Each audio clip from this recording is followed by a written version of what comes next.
Okay, in this video I'm going to do practicing problems for the test. Since from my end it always shows the answers also, so I'll just leave this on because I can't cover it. Okay, so but I'm going to explain why it is the way it is the answer. So question number one. The average age of students in a statistics class is 22 years.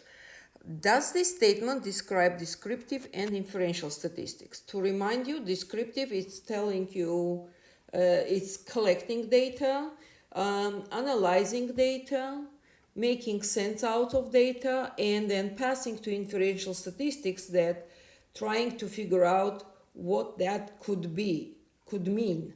Okay, the fact that it says is 22 years, that definitely talking about descriptive statistics. But when, in what case here we would have inferential statistics, what conclusion they can draw from it?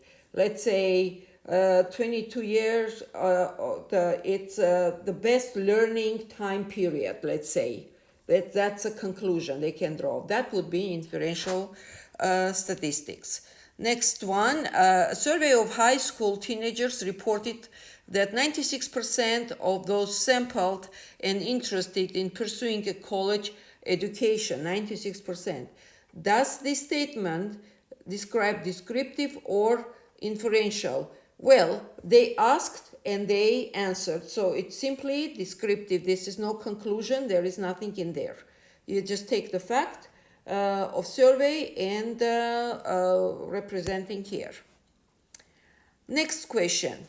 A recent report stated, interesting, see, correct answer is inferential. Let's understand this type of answer. A recent report stated, based on sample of 170 truck drivers, there is evidence to indicate that on average independent truck drivers earn more than company hired truck drivers. Does this statement describe descriptive or inferential statistics?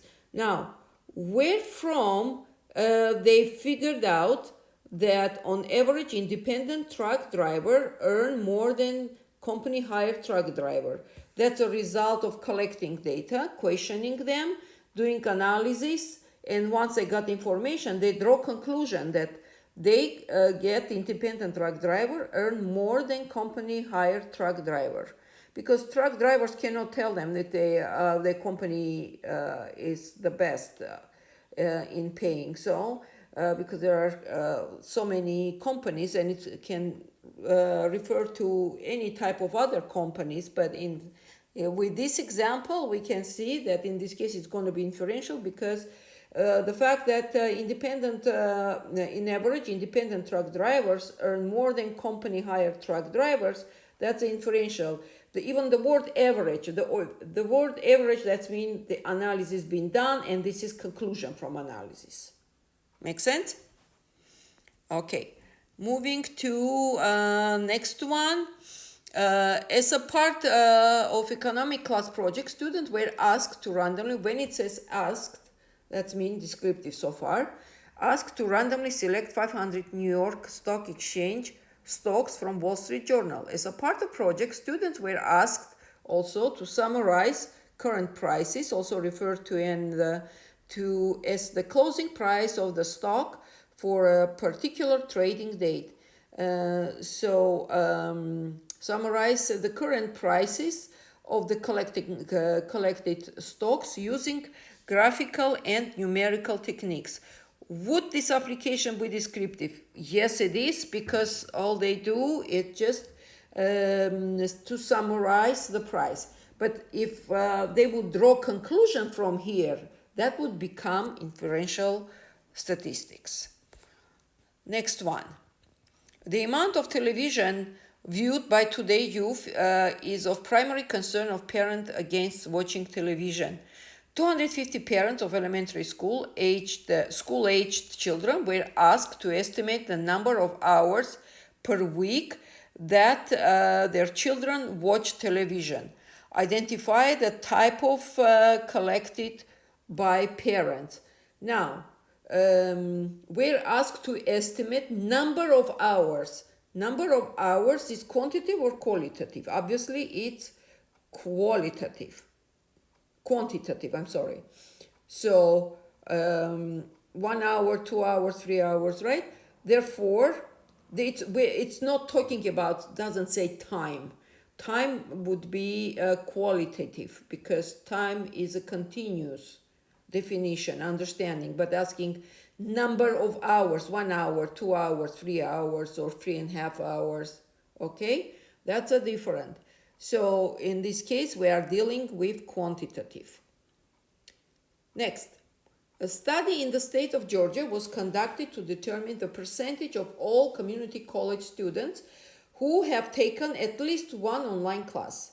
1,500 community college students were contacted and asked if they had taken at least one online class during their time at their community college. These responses were then used to estimate the percentage of all community students who have taken at least one class. What type of variable would be collected? Percentage. The responses were then used to estimate the percentage of all community college students. How many percent? I understand it can be here confusing because you can count 1%, 2%, but what percent usually express? Usually percent express quality, right? 100% quality, 90%. That the meaning of percentage is quality. It's the percentage, I would say, ordinal way of measurement, because you can put 1%, 2% through 100. Yet it is qualitative because it represents the quality, correct? 1% is the least, 100% is the best. Next one, a fan observes the number on the shirts of the girls' soccer team. Identify the type of data. It's definitely qualitative. It's observing numbers on the shirt. What does that mean? Numbers themselves are quantitative because you can count 1, 2, 3, 4, 5. But every number on the shirt of girls' soccer sport team, any number on the shirt of any sport team is qualitative because there is only one number like that. There is only one number 9. There is only one number 10. There is only one number 1, right? In this case, it's qualitative. So you have to be careful when you are picking your answer. Next one. Parking at a large university has become a very big problem. University administrators are interested in determining the average parking time. Average parking time. Time it is taken takes a student to find parking spot of its students. An administration conspicuously followed 250 students and carefully recorded their parking time. What type of variable is the administration interested in collecting? Okay, parking time, 1 hour, 2 hours, 15 minutes, 20 minutes, right? And they find the average from it, right? Because that's the only way they can figure out how to solve the situation. So they need to know how long they stay there. So at this point, this is going to be quantitative data because they collect the numerical data, 15 minutes, 20 minutes, 1 hour to find hours parking, and how much time it takes to a student to find the parking spot also. So they can figure out how to solve the problem. Okay? This question, the manager of the car dealership records the colors of automobiles on a used car. I don't need to even read further. Colors, record the colors. It's qualitative period. In any form, any aspect they are represented. Colors. That's qualitative. Next one. And usher, I guess I can cover this way. And usher records the number of unoccupied seats.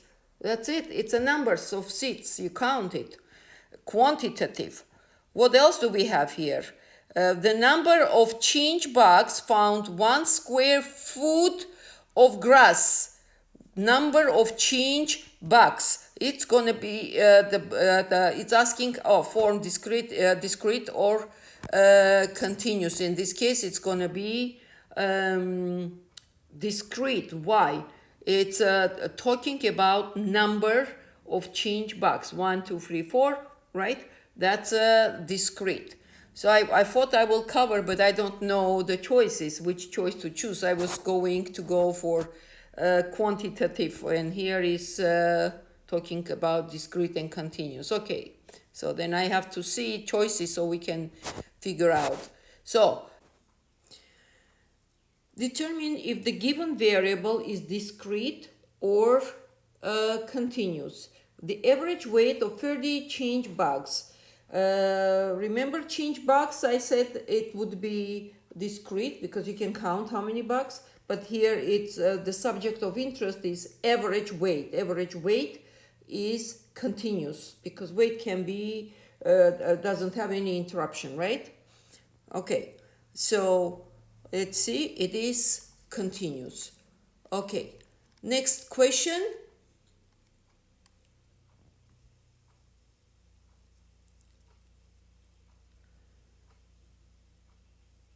Determine the level of measurement for the variable. To remind you, level of measurement, it can be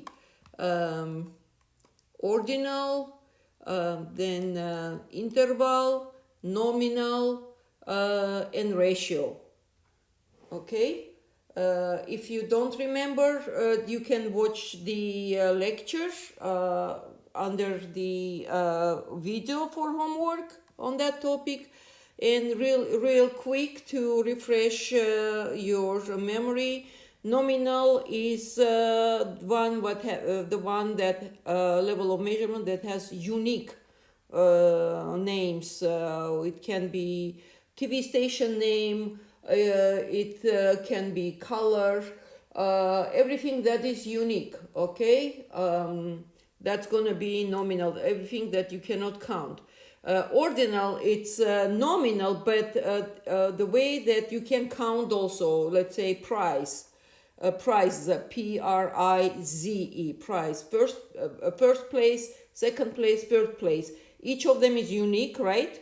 Because there is only one third place, there is only a second place, and there is only one place, let's say in competition, but they also are in order. That's a ordinal. A ratio, it's when we are taking the score 5-1 score, that's a ratio. And interval, let's say interval can go as something is going with measured with intervals, let's say scale, okay, goes by interval.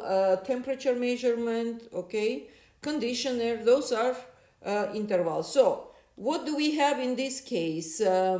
It's asking, determine the level of measurement for the variable below. High and low temperature recording for the Northwest United States in the month of June. So high and low, that's looks like it's gonna be interval, right? From the high minus low. Recording Northwest United States. Okay, there we go, interval. Next one.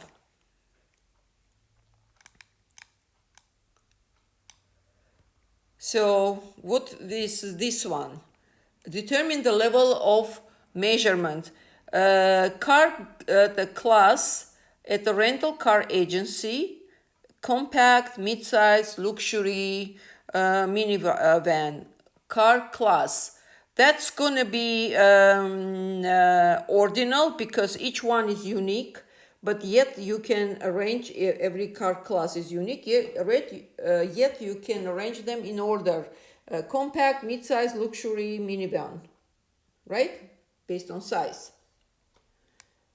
Okay, so it's gonna be ordinal. Next one.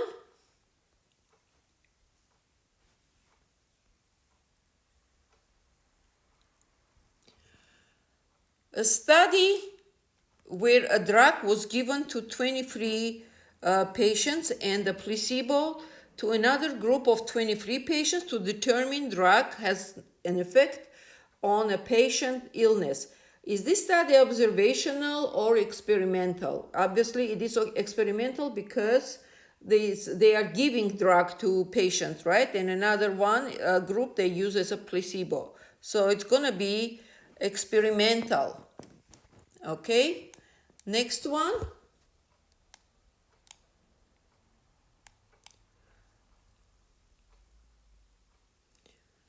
So the stem and leaf plot below displays the ages of 30 attorneys at small law firm.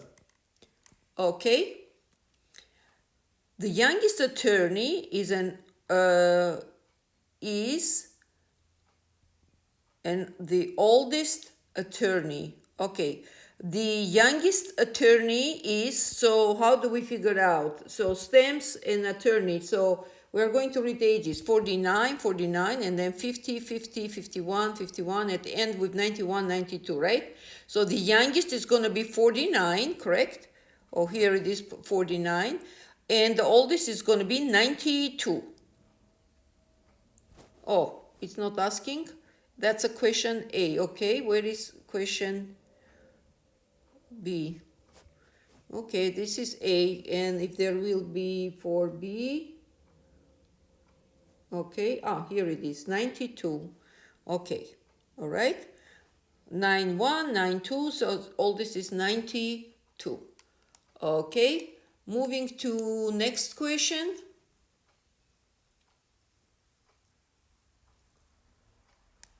So what do we have here? Again, the youngest attorney and the oldest one. The youngest is going to be 29, correct? Okay, and the oldest,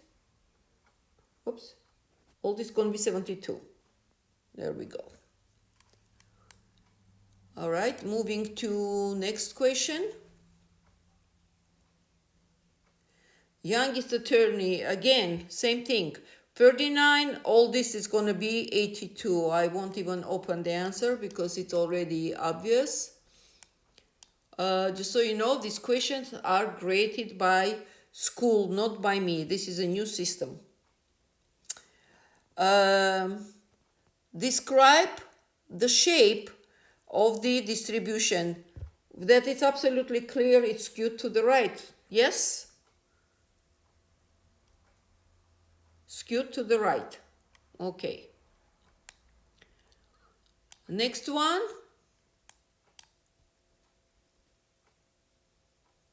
This one skewed to the left. Clearly. Okay. And now here. What is relative frequency for juniors? Relative frequency when you are adding up, when you take the frequency, in this case they want a frequency for junior, relative frequency, when we divide by the total amount.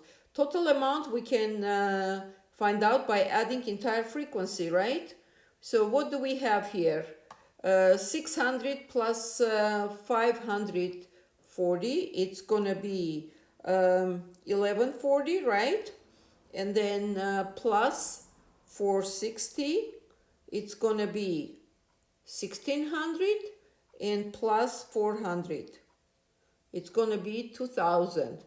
So to find relative frequency, I am taking 460 because that's the question we need to find, junior relative frequency. So it's gonna be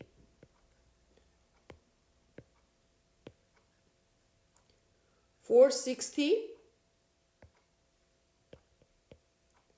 divided by 2000. You don't do opposite. It's a frequency of junior dividing by total. Okay, so 460 divided by 2000, it's going to be 0.23. Okay, Let's open.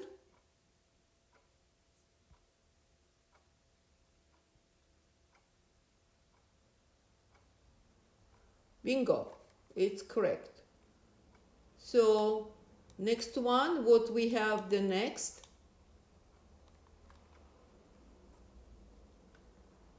I guess we have the same thing. So again,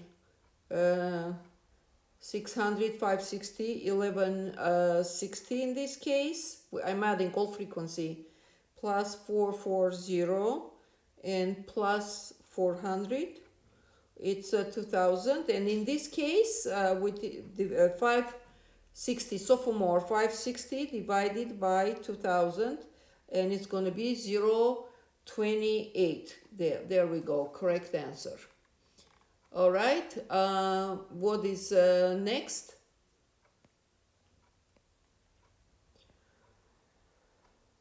Pie chart, what is our question? We have pie chart. Who got the fewest vote? Well, clearly Ted, 15%, the smallest one. Okay, what is coming next? Let's see. Who got the most votes? That's going to be Ben, 34%. Here it is, Ben. Okay, what do we have here? We have bar.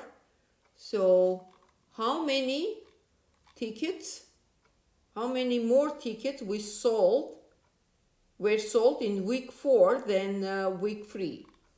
Okay, how are we gonna find out this?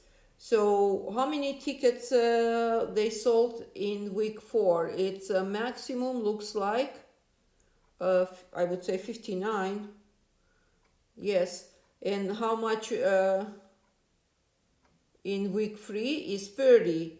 So 59 minus 30, how do I figure out? I'm looking at taking the Y value, right? The value of number of tickets sold that goes vertically.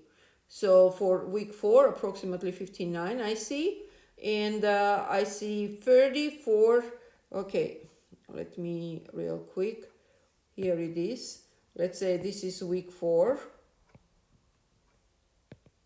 It's right here, 59. And week 3, it's right here. It's 30. So it's going to be 29. Okay?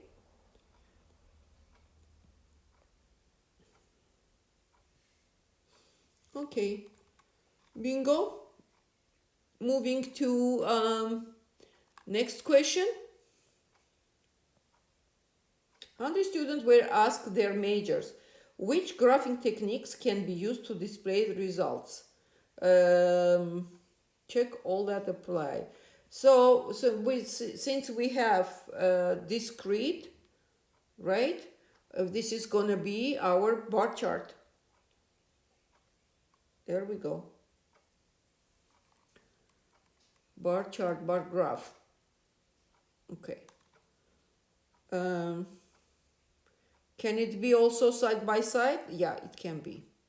Both of them can be. All right. Next question. Given the following data set, answer the questions below regarding creating a relative frequency. Okay, here is test 1 score for an advanced abstract algebra class. Let's see what are the questions. The best title for the horizontal axis. Those are our scores, right? So for title for horizontal axis, well, I would say test scores. Test score is the best for horizontal test axis. Now, for best title for vertical axis, it would be what? We want to know the score, how many percent of people got this much score, right, for the class. Therefore, the B, it should be vertical. Should be relative frequency. Okay. Question number C, the class wave. Well, the class wave, we need to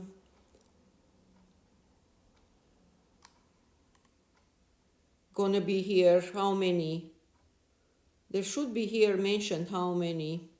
Let me see. Histogram with 5 classes. See, in the problem itself. So class width, it's a C, it should be 5. 8. Class width. So to find the class width, what we're gonna do? We're gonna take maximum score, which is 81, right? Minus minimum score, which is gonna be 45, and divide by 5 classes. It's asking here, right here, 5 classes. See? So 81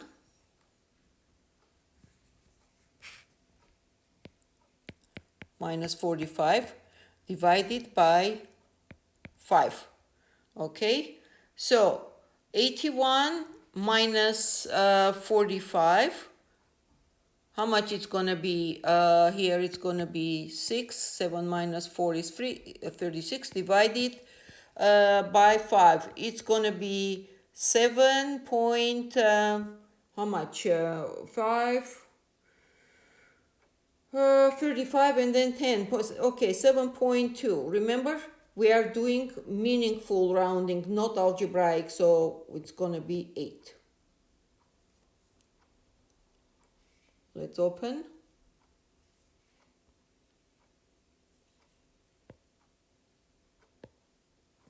There we go. We got 8.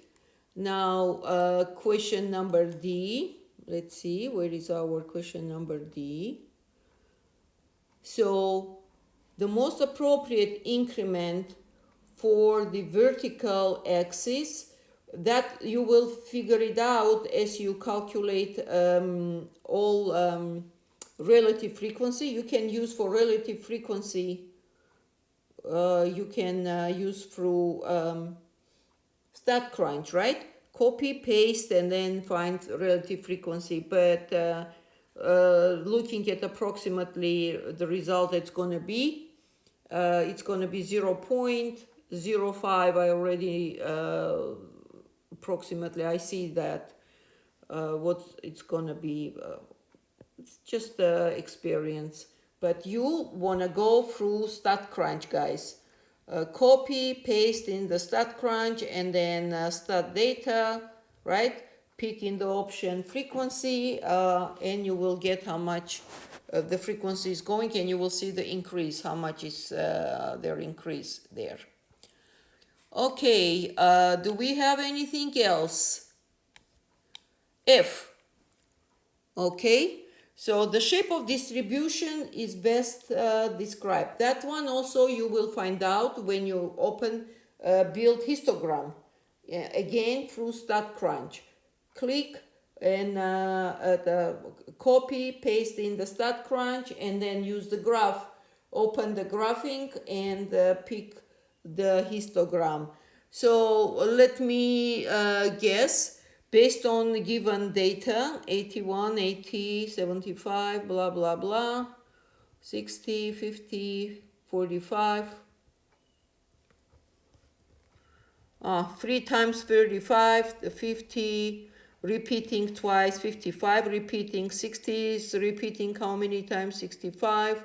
Okay, the highest mode, the most frequent numbers are towards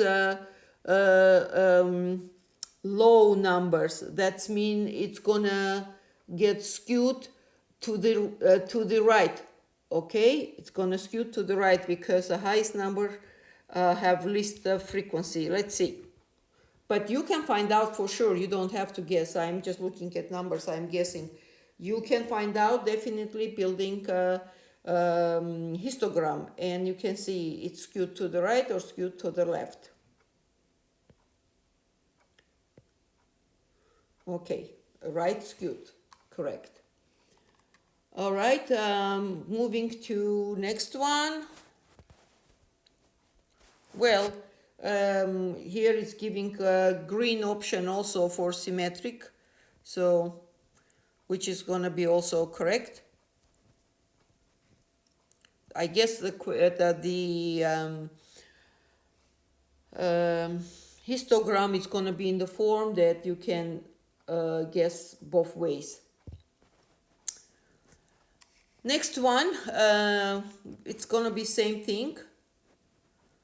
So on horizontal axis, it's going to be what? What is this score? Project 1 scores. So it's going to be project score, right? There we go, project score. The best title for vertical axis, what is going to be? Again, it's going to be frequency, relative frequency. Similar question, there is no difference in there. Okay, number 3, class width. If you calculate maximum minus minimum divided by amount of classes, how many classes we have here? 4 classes, so you have to take 100 maximum here and minus minimum, which is 65, and divide by 4 classes. So, and I'll open, I'm not going to calculate anymore, I'll open, it's getting 9. Okay, and the most appropriate increment for the vertical axis. So the most appropriate increment, since the vertical axis is going to be relative frequency. So once you build relative frequency histogram on StatCrunch, you will figure it out that D is going to be 0.05.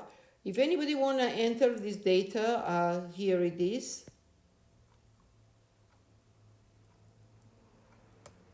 I'm stopping so you can enter and compare how well you are doing. So then you can turn to, let me see. Okay, let me go from the beginning. All right, here I'm going through, gee, it jumped.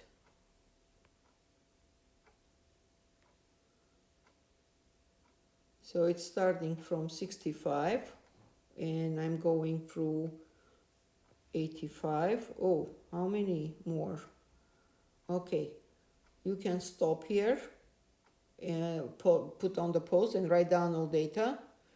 And then I'm moving through next one. It's gonna be this. You can put on pause and write down. So maybe in then 100 there. So I'm doing this so if you wanna test yourself based on these results and get the answer correct and only then take the test, be my guest. So based on relative frequency histogram, it shows that makes sense to get 0.05. And what we have F, question F. So in this case, it's going to be, based on the numbers I saw, I'm saying it's going to be left. Let's see if I'm right. Okay, I'm right. Left, so you will get your histogram, it will be skewed to the left. All right? Okay, moving to next question. True or false? It is possible for two data sets to have exactly same range and mean, but different standard deviation. Absolutely. Absolutely is possible. If they are, let me draw here. Look, this is one data, right? And here I'm drawing this data. See that? They have same mean, same median, because they are bell-shaped, but standard deviation is going to be different. Okay? All right. So the answer is absolutely true. Moving to next question. The simple X bar is used to describe, okay, let me tell you. X bar describes sample mean. If you watched the lecture video, you already know. Sample mean and mu described population mean. Okay? So the answer here is going to be, well, sample mean. Next question is,